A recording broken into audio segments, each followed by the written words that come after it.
അതിനുശേഷം ഈ അടുത്ത കാലത്താണ് ഞാൻ അവരെ കാണുന്നത്.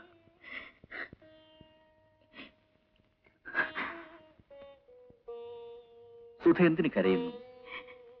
സാറിന്റെ ദുഃഖോർത്ത്. കരയരുത്, കണ്ണുനീർ തുടയ്ക്കൂ.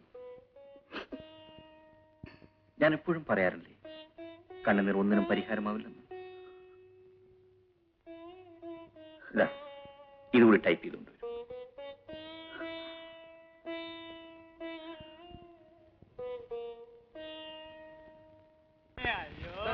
എഴുന്നേക്കടോ, നാടല്ലടാ, കാലിലെ കെട്ടൂരിപ്പോ. എന്തുണ്ടടാ കളക്ഷൻ? ഇന്ന് വലിയ ഗുണം പോരാ മുതലാളി. ഗുണം പിടിക്കണമെങ്കിൽ ഉറക്ക നിലവിളിക്കണവടാ. നിലവിളിച്ച് ചങ്ക് പൊട്ടി. പൊട്ടട്ടെ, ചുമ്മാ പൊട്ടട്ടെ. ചുമ്മാ അല്ലല്ലോ, ദിവസവും ശമ്പളം എണ്ണി തരുന്നില്ലേ? നല്ലപോലെ വിളിക്കാം മുതലാളി. ആ, പിന്നൊരു കാര്യം പറഞ്ഞേക്കാം. ഇനി പണ്ടത്തെ പോലെ കളക്ഷനും തന്നാ പോരാ. സൈക്കിള് വാങ്ങിച്ചിരിക്കുകയാണ്, കണ്ടല്ലോ. ആ, നില മാറുന്ന അനുസരിച്ച് തെണ്ടണം. തെണ്ടിക്കോളാം മുതലാളി. അയ്യോ, കണ്ണ് കാണാൻ വയ്യേ. കണ്ണല്ലടാ, കാല്. അതെ, കാല് വയ്യാത്തവനാണ്. അയ്യോ, എന്റെ കാലും പോയേ. ഉരുടനാണേ, വല്ലതും തരണേ. ഉരുടനാണേ വല്ലതും തരണേ. കണ്ണു തുറക്കടാ, ഇത് ഞാനാ മുതലാളി. അയ്യോ, മുതലാളിയോ? എന്തുണ്ടേ കളക്ഷൻ?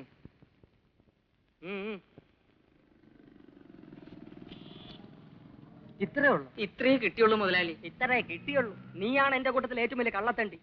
നാളെ മുതൽ കളക്ഷൻ കുറഞ്ഞാ എനക്കെന്നെ അറിയാമല്ലോ. എന്റെ പ്രകൃതം മാറും. വിളിയടാ മുതലാളി. എന്നെ അല്ലടാ, കണ്ണു കാണാൻ വയ്യ എന്ന് വിളി.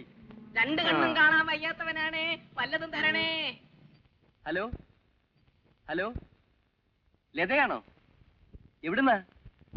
ഓക്കെ ലതേ, ഞാൻ അങ്ങോട്ട് വരണമെന്ന്. ലത പറയൂ. ശരി, ഞാൻ ഇപ്പൊ വന്നേക്കാം.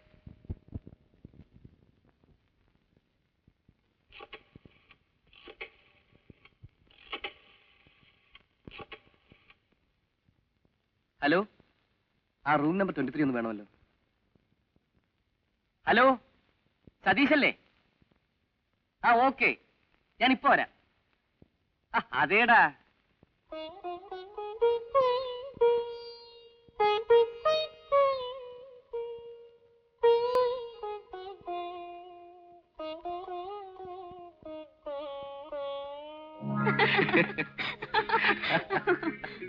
ഇന്ന് നമുക്കൊരു പടത്തിന് പോകാം. ലവ് സ്റ്റോറിക്ക് ഞാൻ 2 ടിക്കറ്റ് എടുത്തിട്ടുണ്ട്. ഏത് ഷോയ്ക്കാ? 3 മണിക്കുള്ള മാറ്റിനിക്ക്. ഇപ്പോ മണി 1 ആയുള്ളൂ. നമുക്കൊരു കാര്യം ചെയ്യാനല്ലേ, ഇവിടെ അടുത്ത ഹോട്ടലിൽ എന്റെ ഒരു ഫ്രണ്ട് താമസിക്കുന്നു. ദുബായിൽ നിന്ന് വന്നതാ. നമുക്കൊന്ന് പോയി കണ്ടേച്ചു വരാം. വേണ്ട, ഞാനില്ല. ഒരു 5 മിനിറ്റ് കണ്ട് സംസാരിച്ചിട്ട് തിരിച്ചു പോരാം. അവനിന്ന് വൈകിട്ട് മടങ്ങിപ്പോവും. രാവിലെ മുതൽ ഫോണിൽ വിളിക്കുന്നതാ. പ്ലീസ്. ശരി, വേഗം തിരിച്ചു പോരണം. Okay okay.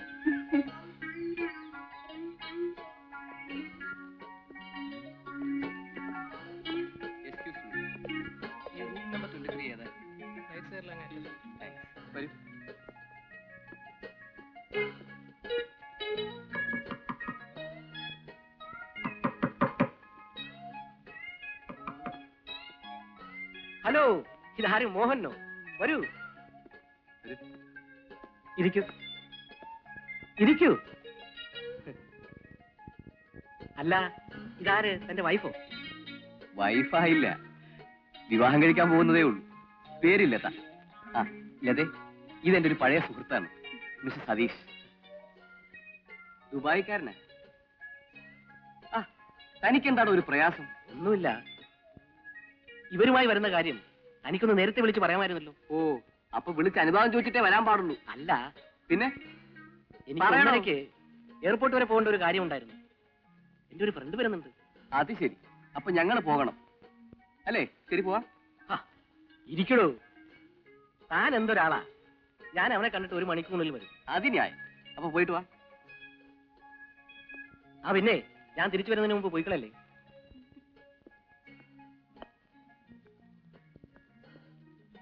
വേണ്ടായിരുന്നു, നമുക്ക് പോകാം. അത് ശരിയല്ല. ഇനി അവൻ വന്നിട്ട് നമുക്ക് പോവാം.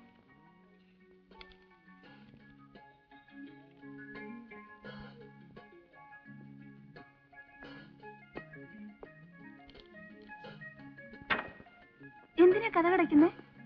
അതെ, ഹോട്ടലല്ലേ, വരുന്നവരും പോകുന്നവരും ഒക്കെ നോക്കിക്കൊണ്ട് പോവും. പ്രത്യേകിച്ചും ഒരു പെണ്ണിരിക്കുന്ന കണ്ടാൽ.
അയ്യോ കളക്ഷൻ ഇട.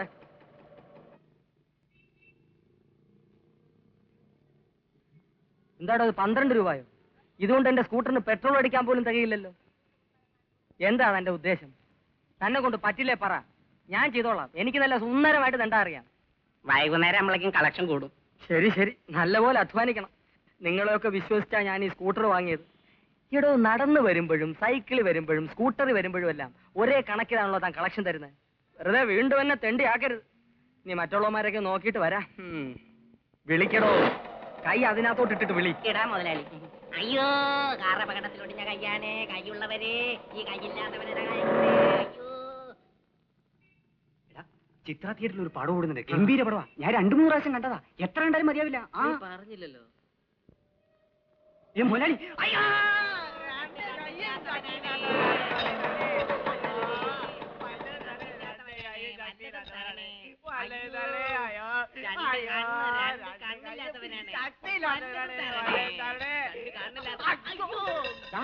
ആര് പറഞ്ഞാ രണ്ടുപേരും കൂടെ ഒരുമിച്ചിരുന്ന് തണ്ടാൻ?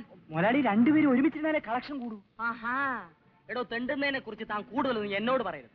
എവിടെ ഇരുന്ന് എങ്ങനെ തന്റെ ആ കളക്ഷൻ കൂടുമെന്ന് എനിക്കറിയാം. തന്നെ പഠിപ്പിക്കരുത്. ഡേ, നീ ആശുപത്രിക്ക് പോ, കളക്ഷൻ ഇട്. ആ വെക്കോ. നിന്റെ കളക്ഷൻ എവിടെ? കാല് മാറ്റടേ. Filter Wills. എടോ, 50 പേരെ വെച്ച് തെണ്ടിപ്പിക്കുന്ന ഞാൻ വലിക്കുന്ന ചാർമിനാർ. 50 പേരിൽ ഒരു തെണ്ടിയായ താൻ വലിക്കുന്ന ഫിൽറ്റർ വിൽസ്. ഇതിന്റെ വില 3.5 രൂപ തന്റെ ശമ്പളത്തിൽ നിന്ന് പിടിക്കും. ആ, എന്താ ശ്രദ്ധിച്ചിരിക്കുന്നത്? എന്നെ ഓർത്തിട്ട് തന്നെ. കാര്യം പറയൂ. ഗോപിയേട്ടന്റെ സോറി, സാറിന്റെ കവിത ഞാൻ ഓർത്തുപോയി. ഒരു തിര, പിന്നെയും തിര. ഓർത്തു നോക്കുമ്പോൾ അത് കടലിനേക്കാൾ ഉപരി എന്റെ ജീവിതവുമായി ചേരുന്നു. ചിരി വന്നുപോയി. എന്താ പങ്കമുള്ള ഇത്? സാർ, എനിക്കൊരു കുഞ്ഞു പിറന്നു. ഓ, കൺഗ്രാറ്റുലേഷൻസ്. പണ്ടൊക്കെ ലഡ്ഡു, ജിലേബി, മൈസൂർ പാകൊക്കെ കൊടുക്കുമായിരുന്നു. ഇത് 4ാമത്തേതാ.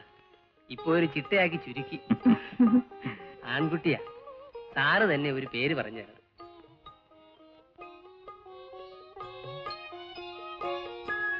രാജൻ നിൽക്കുന്നതാ നല്ലത്. വേണ്ട, രവി. രാജൻ, രവി, രാജൻ നിൽത്താ മതി. രവി, രവി, രവി, രവി. കല്യാണം കഴിഞ്ഞില്ല, അതിനു മുമ്പ് കുഞ്ഞിന്റെ പേരിനെ ചൊല്ലി നമ്മൾ തർക്കം തുടങ്ങി. പങ്കമുള്ള ഒരു കാര്യം ചെയ്യും. രാജനെന്നോ രവിയെന്നോ ഏതെങ്കിലും ഒരു പേരിട്ടോളൂ. രണ്ടും നല്ല പേര്. ശരി. ഒന്നും മറന്നില്ലല്ലേ?